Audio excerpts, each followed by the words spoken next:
Bonjour, très heureuse de vous retrouver tous et toutes une nouvelle fois. Le livre des psaumes se termine par 6 versets dans lesquels le mot louange apparaît plus de 10 fois. Tout ce qui existe est appelé à louer elle, E majuscule L, précédé par louer Yah, écrit Y-A-H. Ces noms sont cités dans le langage courant par l'expression Alléluia. El et Yah sont deux des nombreux noms par lesquels est nommé le Dieu unique, révélé et révéré par les pères d'Israël. Louange à El et Yah donc. Et pour ce faire, j'ai pensé à un orchestre où beaucoup d'instruments sont représentés. Les percussions, les instruments à vent et à cordes, le tout réuni par l'objectif de rendre audible ce qui a été pensé et écrit. Le chef d'orchestre scandera le temps avec son corps. Comme d'habitude, mon imagination m'amène où je ne pensais pas aller. Le chef d'orchestre habituel, tiré à 4 épingles en queue de pie, est devenu, dans mon idée, l'homme orchestre, celui qui attire les badauds autant par sa performance que par son ridicule. Amusant, joyeux, l'homme orchestre joue à lui seul les percussions, les instruments à vent et à cordes.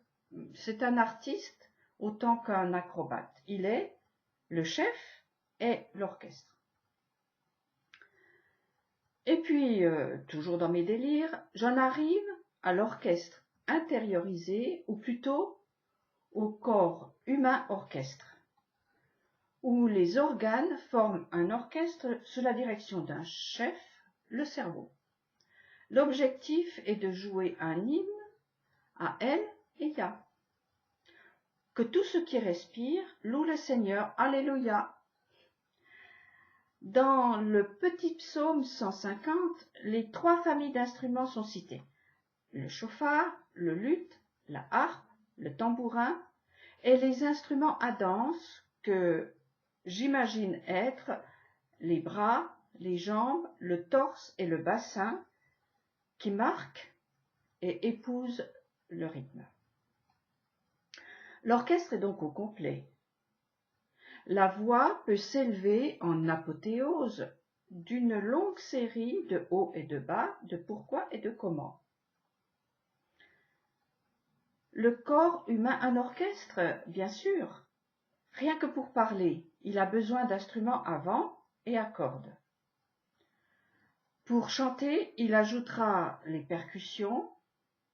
Le système respiratoire au complet sera ces instruments à vent.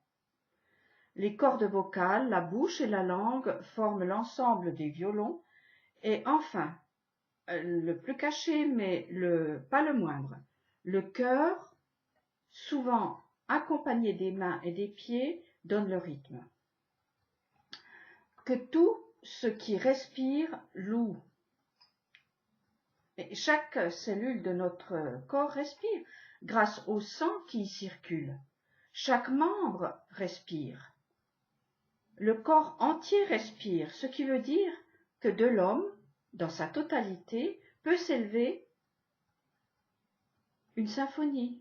Le corps s'élève en symphonie. De cette chair qui respire doit s'élever un parfum unique à chacun, car, comme tout orchestre, il est composé de toute une gamme de musiciens uniques, différents. Chacun a sa façon de jouer la même mélodie.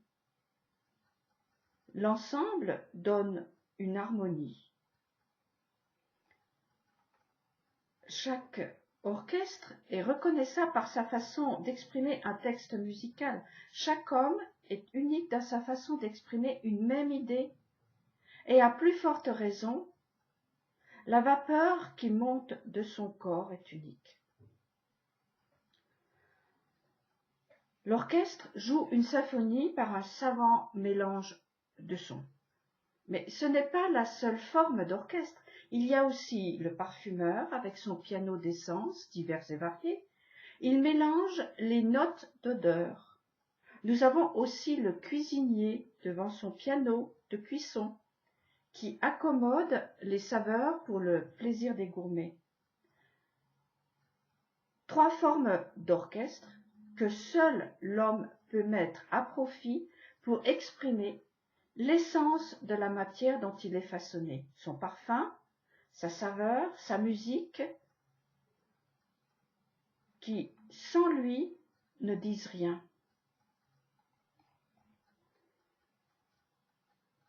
Vous remarquerez que chacune de ces essences sont des volutes qui montent, invisibles.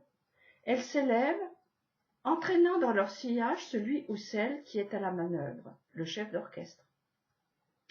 Les bonnes odeurs, les bonnes saveurs, les belles musiques font se redresser celui qui les perçoit et les émet. Son corps se mobilise dans un mouvement vers le haut. Il aspire ce qui l'effleure. Il est le premier bénéficiaire de ce qu'il produit avant de le partager. Devant un orchestre, un piano de parfum ou un piano de cuisson, nous pouvons être impressionnés, mais l'essentiel, c'est de savoir en jouer. C'est là que chaque acteur entre en jeu. L'un après l'autre, chaque musicien va travailler seul, en privé. Chaque odeur est extraite de sa source. Chaque saveur a été exprimée seule, avant de pouvoir s'allier pour faire un ensemble selon un but recherché. Chacun doit faire un travail sur soi, individuellement, pour apporter à l'ensemble sa note, sa saveur, son parfum. Qu'est-ce à dire? Chacun doit travailler sa partition le mieux possible, extraire le meilleur de lui-même et ne pas chercher ce que les autres doivent faire. Sois toi, avec ta musique, ta façon de jouer, ton cœur qui bat à son rythme, ton parfum et ta saveur. D'autres se joindront à toi car les essences se rejoignent quelque part, là-haut ou là-bas.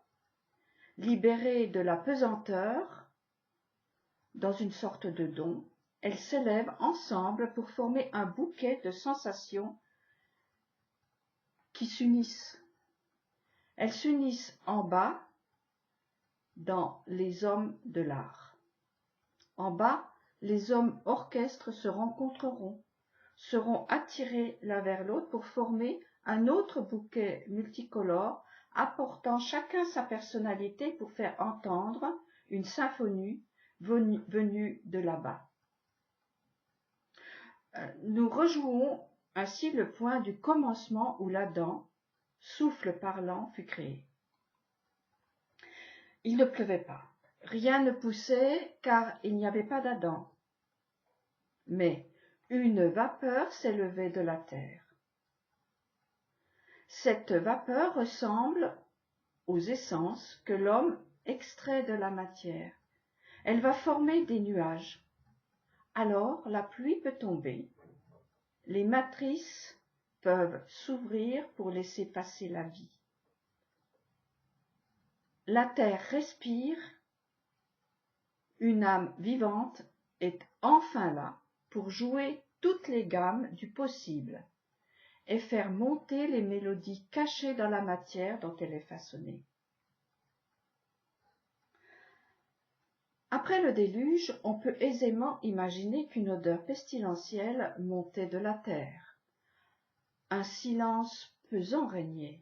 Rien n'était consommable, sauf pour les charognards. Noé sortit de l'arche où il s'était réfugié avec un échantillon de chaque créature vivante, offre un sacrifice dont il est dit « L'Éternel aspira la délectable odeur ». Au milieu de la désolation, une essence s'élève concoctée par l'homme. Ce sera le point de départ d'une alliance entre le ciel et la terre, qui garantit qu'il y aura toujours un reste de vivant, une possibilité que la vie renaisse de ses cendres. Que tout ce qui respire loue. Un sacrifice de louange, pas seulement pour remercier, pas seulement pour être agréable à l'être, un sacrifice de louange pour rien, simplement parce que tout autour de moi rayonne de la joie d'exister. Vous avez remarqué que juste avant le lever du soleil, les oiseaux chantent. Le coq lance ses cris. Une brise légère, comme un voile, se lève. Les premières gouttes de rosée scintillent. L'homme va-t-il rester silencieux devant un tel déploiement d'essence? Lui faut-il des raisons d'élever sa voix? S'il attend de voir et d'entendre, les raisons de se taire seront nombreuses. Son cœur se mettra au diapason du monde visible et de la discorde. L'homme est un constructeur de mélodies, de parfums et de mets savoureux. À lui d'utiliser ses instruments pour faire monter une musique des odeurs et des saveurs. Des saveurs délectables, tout comme le sont les paroles d'Ézéchias guéri d'une maladie qui devait le mener à la mort. Elle se trouve dans le livre d'Ésaïe au chapitre 38. Ce n'est pas le Sheol qui te célèbre, ce n'est pas le mort qui te loue.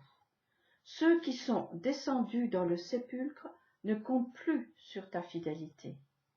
Le vivant, voilà celui qui te loue, comme je le fais aujourd'hui. Que tout ce qui respire loue, chante et danse, juste parce qu'il est vivant. Chaque fils d'Adam est un homme orchestre en puissance. Il est capable d'écrire et de jouer un concerto pour 4 consonnes sans voyelles, comme le suggère le titre du livre de Marc-Alain Ouaknin. Ceci, s'il se confie en l'Éternel, alors lui aussi, comme un arbre planté près des eaux, fera monter un ramage abondant de notes harmonieuses. Un concert. Un jour, dans un rêve où je me promenais dans un jardin, j'ai croisé un arbre planté près d'une maison. Il n'était pas très grand, ses fruits étaient à portée de main, mais en m'approchant, je vois que ce sont des oiseaux. L'arbre était couvert d'oiseaux colorés, comme un cerisier peut être couvert de cerises. Mais pas question de porter la main sur eux, car, me semble-t-il, c'étaient des oiseaux chanteurs. Ils étaient là, comme autant de notes sur la partition d'un concert, écrites pour s'animer et réveiller l'aurore. Aucune note ne devait disparaître. Je me permets d'élargir un peu le verset qui dit « Béni soit l'homme qui se confie en l'Éternel, il est comme un arbre », j'ajoute « Il est aussi comme un orchestre, il fait monter un ramage incessant à la gloire de son Créateur. » Tous les instruments, malgré ou à cause de leurs différences, se mettent de concert pour faire monter une seule voix, tout comme l'univers le fait. Les cieux racontent la gloire de Dieu. Le firmament proclame l'œuvre de ses mains. Le jour en fait le récit au jour. La nuit en donne connaissance à la nuit. Point de discours, point de parole, leur voix ne se fait pas entendre. Sur toute la terre, pourtant, s'étend leur harmonie, et leurs accents vont jusqu'aux confins du monde, là où Dieu a assigné une demeure au soleil. Puissent les accents de nos corps et de nos vies s'étendre harmonieusement jusqu'à l'aurore. Bonne semaine à tous.